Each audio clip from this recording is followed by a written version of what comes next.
नमस्कार दोस्तों, welcome you to GK tricks. इस वीडियो में हम नीट एग्ज़ाम 2022 के लिए दो टॉपिक इस वीडियो में हम कवर करने वाले हैं, महाजनपद काल और मौर्य काल। देखिए, इन दोनों टॉपिक से संबंधित जो एनसीईआरटी 6 क्लास की बुक में जो फैक्ट दे रखे हैं वो हम इस वीडियो में कवर करेंगे, चैप्टर नंबर 5 और चैप्टर नंबर 7 से। चैप्टर नंबर 5 में महाजनपद काल के संबंध में फैक्ट दे रखे हैं और 7th चैप्टर में मौर्य काल से संबंधित। तो वो सारे फैक्ट हम देखेंगे जो कि बुक के अंतर्गत इंक्लूडेड है। तो आप वीडियो को ध्यानपूर्वक एंड तक देखिएगा। अगर वीडियो आपको हेल्पफुल लगे तो लाइक शेयर जरूर करिएगा। अगर आप इस चैनल पर नए हैं तो चैनल को सब्सक्राइब भी जरूर करें, आपको हमेशा हेल्प मिलती रहेगी। तो शुरुआत करते हैं। सबसे पहले हम चैप्टर नंबर 5 के जो फैक्ट दे रखे हैं वो देख लेते हैं। इसमें जो अधिकतर फैक्ट है वो महाजनपद काल के संबंध में है, तो इन सभी को देखते हैं। और कुछ फैक्ट उत्तर वैदिक काल के संबंध में भी दे रखे हैं। तो यहाँ पर जो स्टार्टिंग में जो क्वेश्चन है वो इन्हीं से संबंधित है। तो देखते हैं। उत्तर वैदिक ग्रंथ में शामिल हैं सामवेद, यजुर्वेद और अथर्ववेद। ये जो तीनों ग्रंथ हैं ये सम्मिलित है किसके अंतर्गत? उत्तर वैदिक ग्रंथों में। तो आप ध्यान रखिएगा, ऋग्वेद इसमें शामिल नहीं है। आगे यहाँ पर देखते हैं, उत्तर वैदिक ग्रंथ किस नदी के किनारे रचे गए? तो देखिए, ये रचे गए थे गंगा और यमुना नदी के किनारे। वैदिक काल के वर्णों में कृषक, पशुपालकों, व्यापारी किस वर्ग से संबंधित हैं? तो देखिए, जितने भी ये हैं, कृषक हो चाहे फिर पशुपालक हो या फिर व्यापारी, ये सभी सम्मिलित होते हैं वैश्यों के अंतर्गत। आगे यहाँ पर देखते हैं, कौन से वर्ण को वेदों के अध्ययन का अधिकार नहीं था? तो ये कौन सा वर्ण है? ये वर्ण है शूद्र वर्ण। देखिए, जो वर्ण व्यवस्था है उनको 4 भागों में बांटा गया है। सबसे पहला ब्राह्मण, फिर क्षत्रिय, फिर वैश्य और सबसे अंत में है क्षूद्र।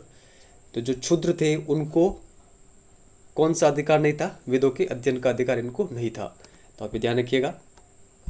आगे यहाँ पर देखते हैं, उत्तर वैदिक काल में मिट्टी के मटके को कहा जाता था। तो देखिए, इनको कहा जाता था दूसर पात्र व मृदभांड। जनपद का शाब्दिक अर्थ है। तो जनपद का शाब्दिक अर्थ क्या होता है? जन के बसने की जगह, यानी जन यानी व्यक्तियों के बसने की जगह। तो आप ध्यान रखिएगा। महाजनपद काल में फसलों पर कर लगाया जाता था। तो जितने भी उपज थी उन पर लगाया जाता था 1/6%।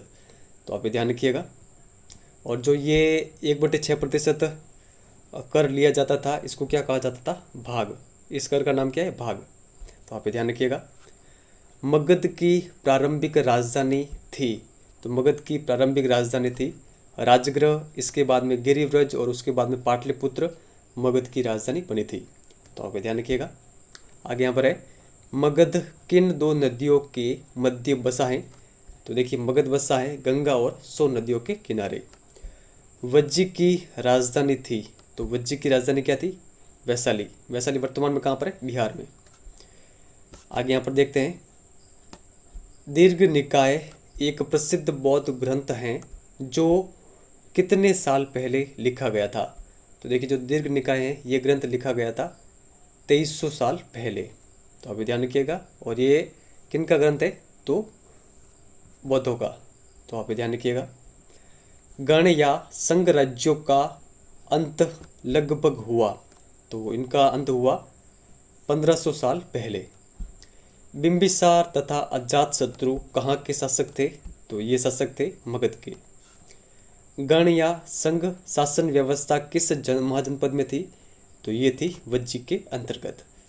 तो इस चैप्टर के अंतर्गत जितने फैक्ट थे ये सभी मैंने आपके सामने रखे हैं। अब देखिए, कुछ इंपॉर्टेंट जो फैक्ट है वो हम यहाँ पर देखते हैं। देखिए, जो 16 महाजनपद है और उनकी जो राजधानियाँ हैं वो हम यहाँ पर देखते हैं। और हालांकि ये एनसीईआरटी की बुक के अंतर्गत ये मैटर नहीं दे रखा है, ये आरबीएससी बुक का मैटर है, लेकिन ये इंपॉर्टेंट है इसीलिए हम साथ में यहाँ पर एक बार रिविजन कर लेते हैं इनका। देखिए, अंग जो महाजनपद है इसकी राजधानी क्या है? इसकी राजधानी है चंपा। मगध की है पाटलिपुत्र, काशी की है वाराणसी। आगे यहाँ पर देखते हैं, कौशल की राजधानी है श्रावस्ती, वज्जी की है वैशाली, मल्ल की कुशीनारा और पावा, ये 2 है।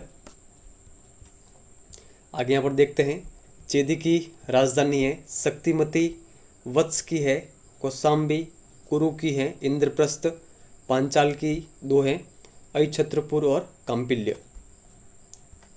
आगे यहाँ पर है, मत्स्य जनपद की राजधानी क्या है? विराटनगर। सूरसेन की है मथुरा, अस्मक की है पोतन, अवंती की 2 है उज्जैनी और महिष्मती।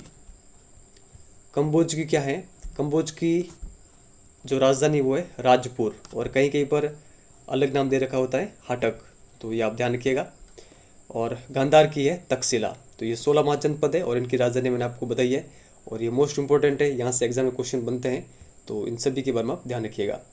अब हम नेक्स्ट चैप्टर की शुरुआत करते हैं, चैप्टर नंबर 7, जिसमें मौर्य काल से संबंधित फैक्ट दे रखे हैं।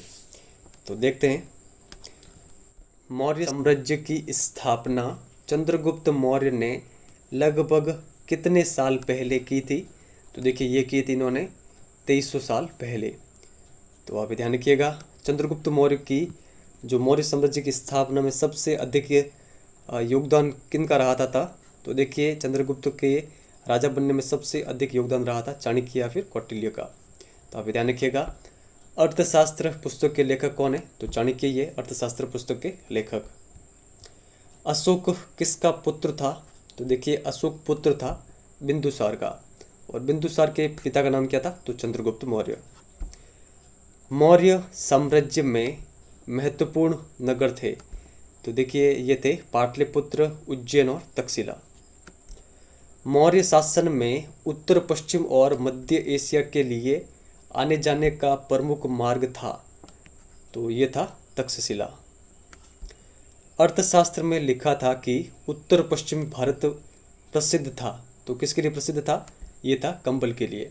तो आप ध्यान रखिएगा, अर्थशास्त्र में इस प्रकार ये लिखा हुआ है कि कंबल के लिए जो प्रसिद्ध क्षेत्र है वो है उत्तर पश्चिमी भारत, और जो दक्षिण भारत है वो किसके लिए प्रसिद्ध है, सोने और कीमती पत्थरों के लिए। ये भी अर्थशास्त्र में लिखा गया है, तो आप ये ध्यान रखिए। मौर्य वंश का प्रसिद्ध शासक जिसने अभिलेखों द्वारा जनता तक अपने संदेश पहुंचाने की कोशिश की है, तो किसके द्वारा की गई है, ये की गई है सम्राट अशोक के द्वारा। तो आप ध्यान रखिएगा। मेगस्थनीज चंद्रगुप्त के दरबार में किसका राजदूत था, तो ये दरबार था यूनानी शासक सेल्यूकस निकेटर का।